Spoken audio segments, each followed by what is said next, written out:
क्या खुश है? ओके। खुदा परमेश्वर को धन्यवाद देते हैं, उसकी आराधना करते हैं। ही इज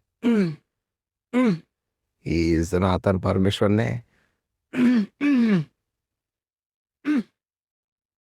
हमें यह अनुग्रह दे दिया कि एक बार फिर जो थोड़ा सा समय है, प्रभु भक्तों का समय और हम सब लोगों का समय बड़ा कीमती है, बड़ा अनमोल है।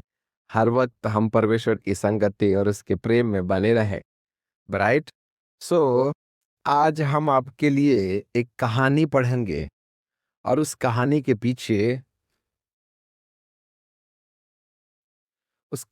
पीछे जो रहस्य है उसको हम समझने का प्रयास करेंगे। आपको निकालना होगा पहला राजा की किताब और उसका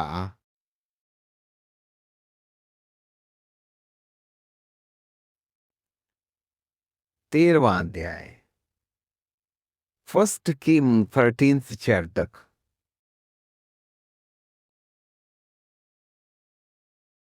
और उसको हम आगे पढ़ते, लंबा है पर थोड़ा थोड़ा काम काम की चीज निकालते चले जाए। तब यहोवा के यहोवा से वचन पाकर परमेश्वर का एक जन यहूदा से बेतलेहम को आया। बेतेल बेतेल को आया और यरोबाम धूप जलाने के लिए वेदी के पास खड़ा था। और उस जन ने यहोवा से वचन पाकर वेदी के विरुद्ध ये पुकारा पुकारा कि हे वेदी, यहोवा यूं कहता है, सुन, दाऊद की कुल और योशियाह नाम एक लड़का उत्पन्न होगा और उस ऊंचे स्थान को याजकों को जो तुझ पर धूप जलाते हैं तुझ पर बलि करेगा और तुझ पर मनुष्यों की हड्डी जलाई जाएगी। अब ये बड़ी अजीब सी कहानी है, परंतु हमको इसको भौगोलिक स्थिति में समझना पड़ेगा। सबसे पहले तो परमेश्वर ने दाऊद को यहूदियों का राजा बनाया और उसके बाद में उसका प्रमोशन हुआ इज़राइल का राजा। और फिर इस तरीके से 12 गोत्र के लोग दाऊद के नियंत्रण में रहे। परंतु दाऊद के मरने के बाद राज्य दो भागों में विभाजित हो गया। यहूदा गोत्र के लोग अलग हो गए। लेवी तो परमेश्वर के लिए थे और 10 गोत्र के लोग अलग हो गए और 10 गोत्र के लोग इज़राइली हो गए। एक गोत्र अलग हो गया और जो एक गोत्र था वो यरूशलेम में बसा रहा। परंतु यरोबाम नाम एक सैनिक था जो दाऊद के राज्य में, जिससे दाऊद नफरत करता था, ये भगोड़ा था। परंतु एक समय आया कि यरोबाम ने 10 गोत्रों को अपने अधिकार में ले ली और उन लोगों ने इज़राइल के नक्शे के उत्तर दिशा की तरफ में अपना अधिकार जमा लिया और दक्षिण दिशा में यहूदा के गोत्र थे, उसके अंतर्गत आता था यरूशलेम। तो यरोबाम ने देखा कि लोग यरूशलेम में भेंट चढ़ाने जाएंगे, यरूशलेम में भेंट चढ़ाने जाएंगे, तो कहीं ऐसा ना हो कि मेरी प्रजा जो इज़राइल है वह यरूशलेम में बार बार जाते रहने के कारण ये दाऊद के गोत्र के प्रति उनके अंदर प्यार पैदा हो जाए, तो ये मेरा विद्रोही हो जाएंगे, तो मुझे मार डालेंगे और दाऊद के वंशज में जो जो उनके पुत्रगण है उसको राज दे देंगे। तो उसने बेतेल में क्या किया कि उनके लिए मूर्ति बना दी, बछड़ा बना दिया। ए में एक और दूसरा, और ऐसा करके उन्होंने क्या कहा कि ऐसा करो, तुम्हारा जो है ना, यरूशलेम में जाकर के भेंट चढ़ाना तुम्हारे अधिकार क्षेत्र से बाहर की बात है, मैं तुम्हारे लिए यही परमेश्वर बना देता। और इस तरीके से यरोबाम ने इज़राइलियों के लिए वहीं वेदी बनाई और वे बछड़े के सामने बलिदान चढ़ा दे। तब परमेश्वर ने यहूदा देश में से एक भविष्यवक्ता को खड़ा किया कि जाकर के तुम इज़राइल में, अर्थात उत्तर दिशा में, यरोबाम जो इज़राइलियों का राजा है, उसकी जो को वेदी के ऊपर में भेंट चढ़ा रहा है, उसके विरुद्ध भविष्यवाणी करो। अभी आपको नहीं समझ में आएगा, अभी कहानी जैसा लगे, आगे चलते। तीसरे पद में लिखा है, उसने उसी दिन यह कहकर यह बात का एक चिन्ह दिखाया कि यह वचन जो यहोवा ने कहा है, इसका यह चिन्ह होगा कि वेदी फट जाएगी और इसकी राख गिर जाएगी। भविष्यद्वक्ता यरोबाम के द्वारा बनाई गई झूठी वेदी, जो परमेश्वर के स्थान में अपना शासन बनाए रहने के लिए उन्होंने जो यरूशलेम में लोग जो वेदी पर भेंट चढ़ाया करते थे, उसको वहां ना भेंट चढ़ाने के बजाय उनके लिए कौन बने एक ऐसा रास्ता चुना अपना राज्य स्थापित बनाए रखने के लिए। तब आपको मालूम है क्या हुआ? ये भविष्यवक्ता जब वहां गया तो चौथे पद में लिखा है, ऐसा हुआ कि परमेश्वर का जन यह वचन सुनकर जो उसने बेतेल के विरुद्ध पुकार के कहा, यरोबाम ने वेदी के पास हाथ बढ़ाकर कहा, इसको पकड़ लो। तब उसका हाथ जो उसकी ओर बढ़ा वह सूख गया और उसे अपनी ओर न खींच सका, और वेदी फट गई और इस पर के उस पर की राख गिर गई। यह चिन्ह पूरा हुआ जो परमेश्वर के जन ने यहोवा का वचन पाकर के कहा था वह। तब राजा ने परमेश्वर के जन से कहा, अपने परमेश्वर यहोवा को माना कि मेरे लिए प्रार्थना करे। अब जरा देखिएगा, ये भविष्यद्वक्ता का नाम नहीं है, ये आ रहा है यहूदा से, गया बेतेल। बेतेल मूर्ति पूजा में फंसे हुए थे और उस मूर्ति पूजक और उस वेदी के विरुद्ध जो यरोबाम ने अपना राज्य बचाए रखने के लिए उन्हें पवित्र मंदिर में नहीं जाने देता था, उस वेदी के विरुद्ध भविष्यवाणी की कि वेदी फट जाएगी, ठीक है, रार गिर जाएगी। ये तुमने परमेश्वर विद्रोहिताम किया है, अर्थात परमेश्वर की दाऊद के वंश के ऊपर जो कृपा रखी है, उससे लोगों को वंचित करके रखा है, इसलिए ये वेदी अब नहीं रहेगी। तो यरोबाम ने कहा, पकड़ लो इसको, ये मेरी वेदी के विरुद्ध भविष्यवाणी करता है। तो उसका हाथ ऐसे हो गया, सूख गया, वो खींच ही नहीं पा रहा है। तब भाई यरोबाम राजा ने कहा, अपने परमेश्वर को माना, मतलब इस तरह नहीं रहा होगा। तब राजा ने तब राजा ने परमेश्वर की जन से कहा, अपने परमेश्वर यहोवा को माना। तो भविष्यद्वक्ता का परमेश्वर कोई और रहा होगा, तू तो भैया सोने के बछड़े के ऊपर में वे बलिदान चढ़ा रहा। यहाँ डिवाइडेशन है, ऐसा कुछ होगा आने वाले साल में, जरा ध्यान देकर के रखिएगा। और उसका जब परमेश्वर की जन ने प्रार्थना किया तो उसका हाथ ज्यों का त्यों हो गया। तब परमेश्वर की जन ने जो यहूदा देश से आया था, यहोवा को मनाया और राजा का हाथ फिर ज्यों का त्यों हो गया। अब पढ़ने से टाइम लग जाएगा, ठीक है ना। तब राजा ने परमेश्वर सोने के बछड़े के ऊपर में वेद बलिदान चढ़ाला। यहाँ डिवाइडेशन है। ऐसा कुछ होगा आने वाले साल में, जरा ध्यान दे करके रखिएगा। और उसका जब परमेश्वर की जन ने प्रार्थना किया तो उसका हाथ ज्यों का त्यों हो गया। तब परमेश्वर के जन ने जो यहूदा देश से आया था यहोवा को मनाया और राजा का हाथ फिर ज्यों का त्यों हो गया। अब पढ़ने से टाइम लग जाएगा, ठीक है ना।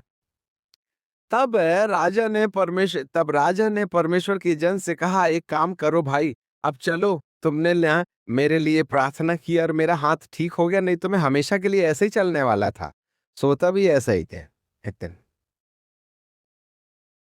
चलो हमारे घर में हम खुद तुमको खाना खिलाएंगे, कुछ इज्जत देंगे, मान मर्यादा देंगे। तब परमेश्वर की जन ने राजा से कहा, चाहे तू अपना आधा राज्य भी दे दे तो भी मैं तेरे घर ना चलूंगा। क्यों नहीं चलेगा भाई? और इस स्थान में ना तो रोटी खाऊंगा और ना पानी पीऊंगा, क्योंकि यहोवा परमेश्वर के वचन के अनुसार मुझे जो आज्ञा मिली है, ना तो तू रोटी खाना और ना पानी पीना, ना मार्ग से ना उस मार्ग से लौटना जिससे तू जाएगा। इसलिए वह उस मार्ग से जिसे बेतेल को गया था ना लौट करके दूसरे मार्ग से चला गया। अब यहां पर भविष्यद्वक्ता को एक आज्ञा मिली थी, उस श्रापित देश में न खाना न पीना, और जिस रास्ते से जाए तो उससे लौट के नहीं आए।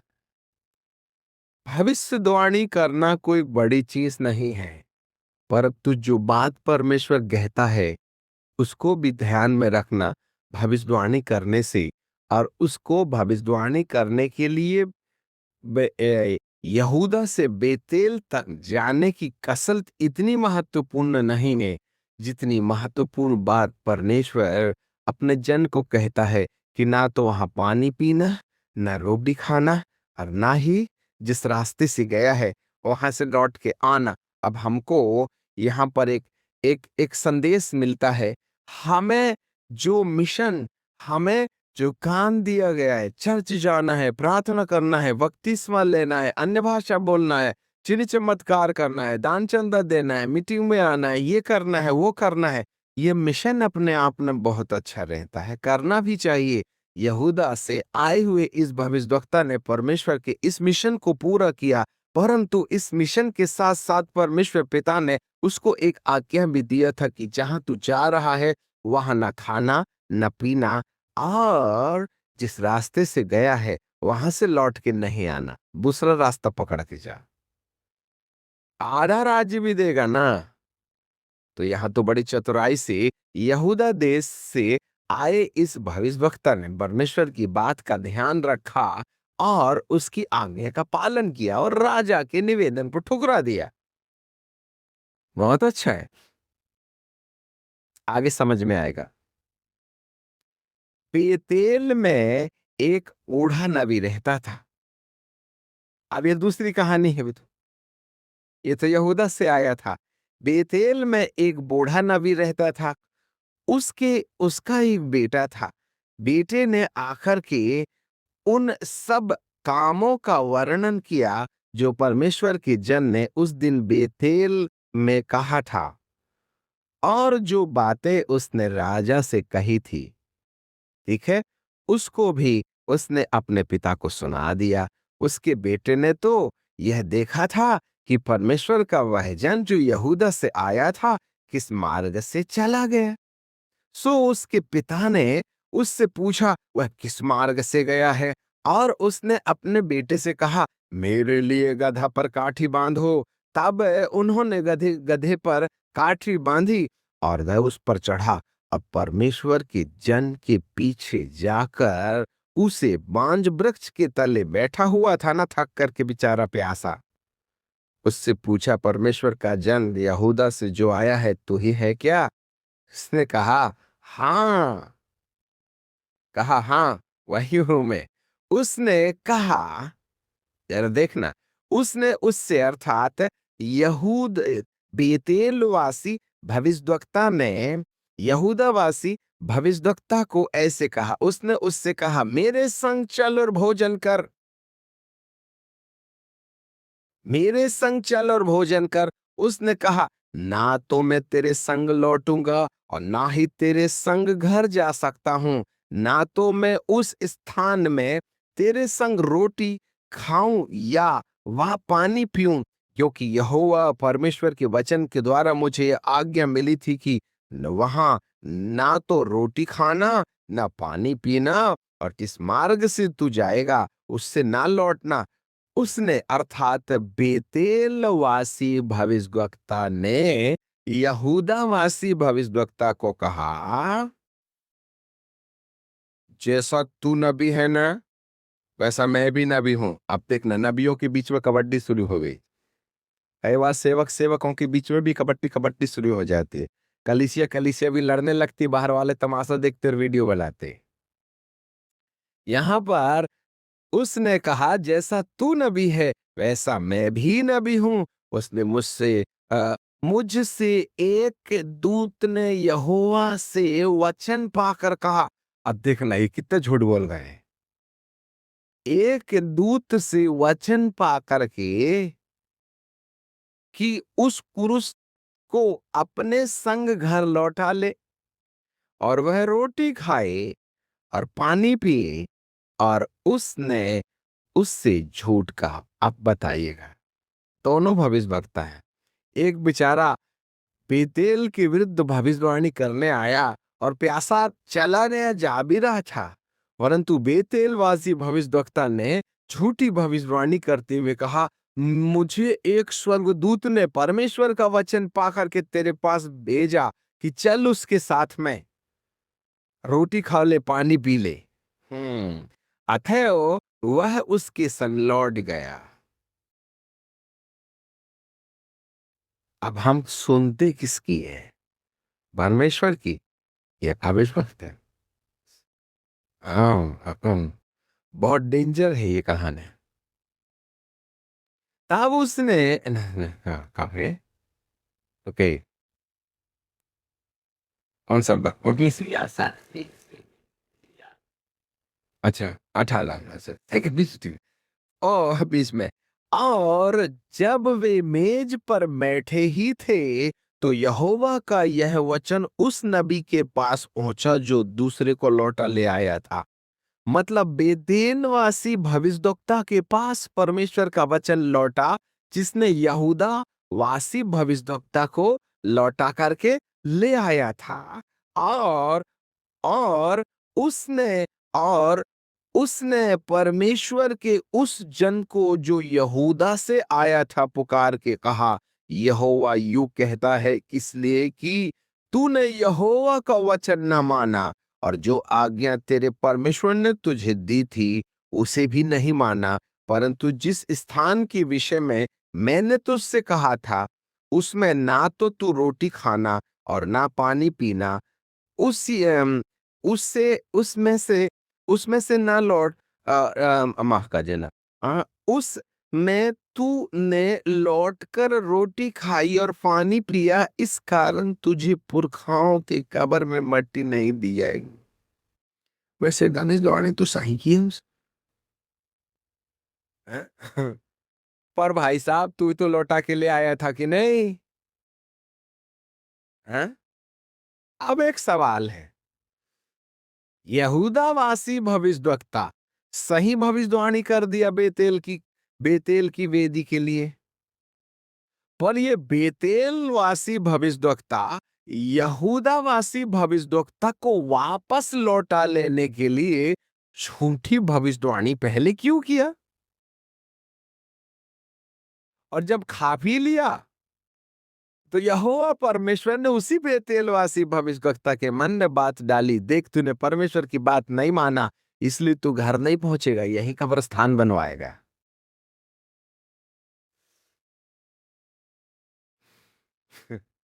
अब सवाल ये उठता है, बेतेलवासी भविष्यद्वक्ता, तुमने पहले झूठ बोल करके उसको घर लौटवा लिए खाने के लिए, पर हम बोल रहे हो कि तू कहाँ पहुंचेगा नहीं, मर जाएगा। समझ में आता नहीं ये ड्रामा क्यों चल रहा है। हम्म जब वह खा पी चुका तब उसने परमेश्वर के उस जन ने जिसको वह लौटा ले आया था, कि उस जन ने जिसको वह लौटा ले आया था, गदही पर काठी बांधी। जब वह मार्ग में चल रहा था तो एक सिंह उसे मिला। किसे?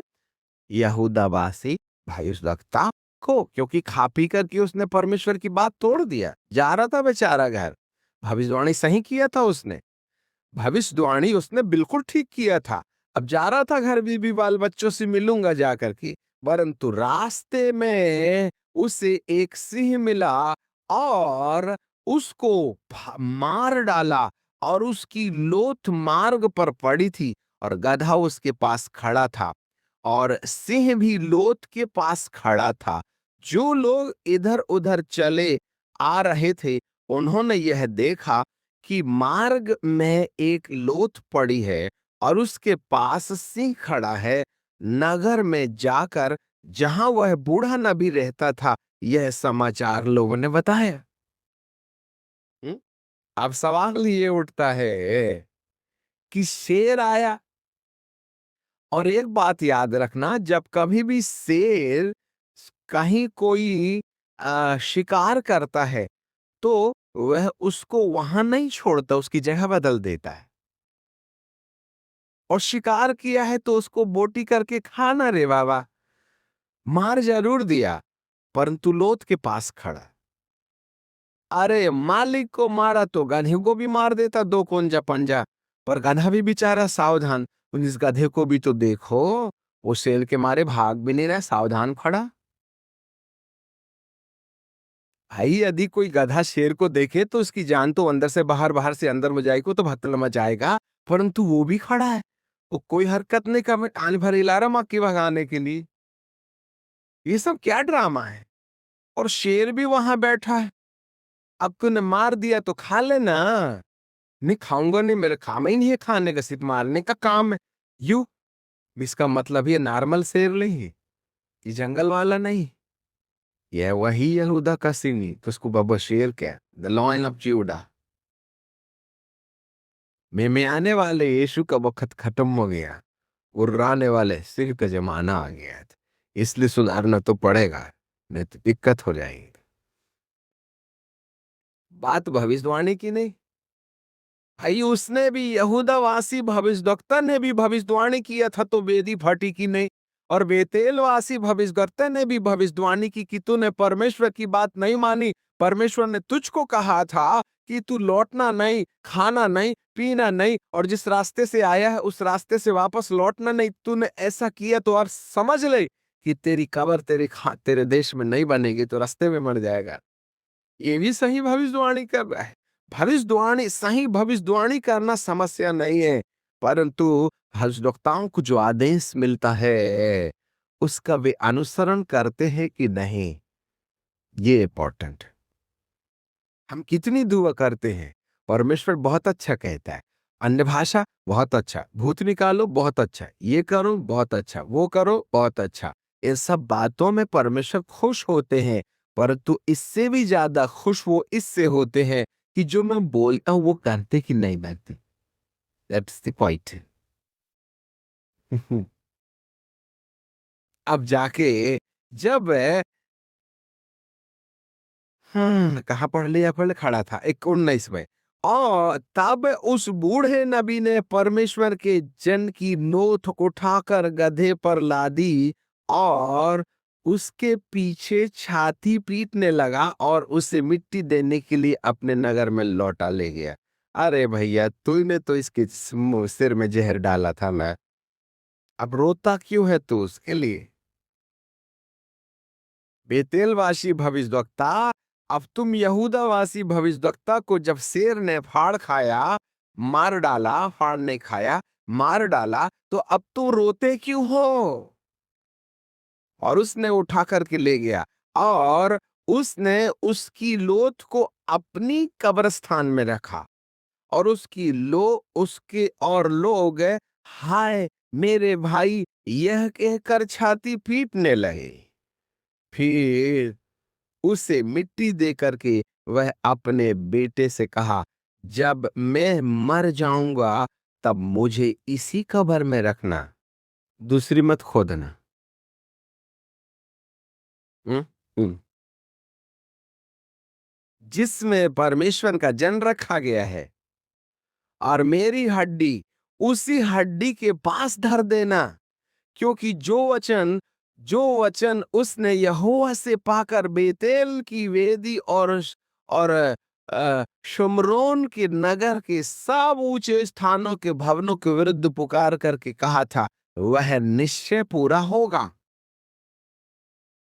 आपको मालूम है, ये भविष्यद्वक्ता भविष्यवाणी कर गया। कौन सी? क्योंकि बेतेल की वेदी के विरुद्ध है, यहूदावासी भविष्यद्वक्ता ने कहा था कि इस वेदी के ऊपर आदमियों की हड्डी जलाई जाएगी। इस वेदी के ऊपर आदमियों की हड्डी जलाई जाएगी। तू पशु को बलिदान करके सोने के बछड़े के ऊपर जो बलिदान कर रहा है, फट तो गई, राख तो हो गई, परंतु द डे विल कम, एक समय आएगा जब इंसान की हड्डियां जलाई जाएंगी। आपको मालूम है, अभी हमारे पास वक्त नहीं है। इसी भविष्यद्वक्ता की हड्डी को इसी भविष्यद्वक्ता की हड्डी को जिसने भटकाया था, और भी लोग थे, उस वेदी में इंसानों को जलाने का काम शुरू किया जाता है। अब आपके सामने चिंतन का विषय ये है, क्यों बेतेलवासी भविष्यवक्ता यहूदावासी भविष्यवक्ता को पाप में गिराया है? क्यों बेतेलवासी भविष्यवक्ता यहूदावासी भविष्यवक्ता को, जो सच्चा भविष्यवक्ता था, उसको पाप में क्यों गिराया, क्यों लौटा के ले आया?